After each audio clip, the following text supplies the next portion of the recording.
Good afternoon guys. Ngayong araw ay mangunguha tayo ng talbos ng dahon ng alagaw.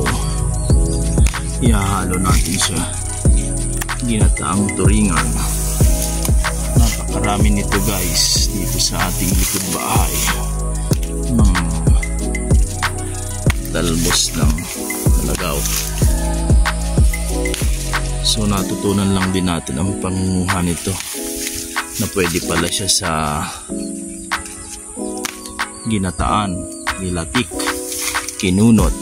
Medyo kung aamuin lang natin siya guys, ang amoy niya ay mahangot. Talagang hindi ka nais-nais yung kanyang amoy. Yan ang puno ng alagaw na madalas yan ay hinahapunan ng mga ibong malipago. Kasi yung mga bunga niya, yun ang kinakain ng mga ibon. Madalas na hindi naman natin. Kaya nga muli guys, samahan nyo kaming ihanda ang mga pampalasang sangkap na may halong pagmamahal.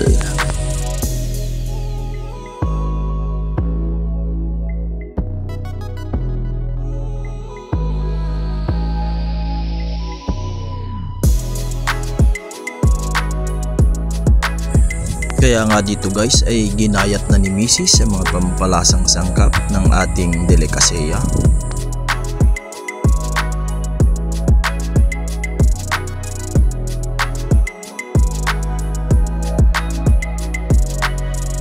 At ginayat na nga ang mga talbos ng dahon ng alagaw. Sa bahagi ng ito guys ay iminekos-mekos na ang mga pampalasang sangkap at saka isinalay ang isdang tulingan.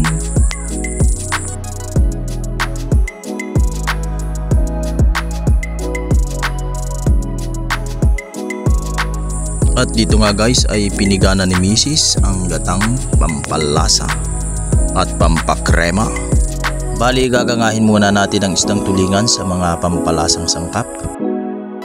At kapag siya ay naganga na guys, ilalagay na natin ang gatang pampalasa. At dito nga guys, inilagay na rin natin ang talbos ng dahon ng alagaw. Muli nga ay nagdagdag tayo ng siling panigang at naglagay tayo ng dilaw na pampalasa. At ayan na nga guys, ang ginataang tulingan sa dahon ng alagaw. Mukhang yummy na agad, siguradong mapapayami at mapaparami tayo ng kain ito guys. Muli po ay maraming salamat po sa inyong panonood.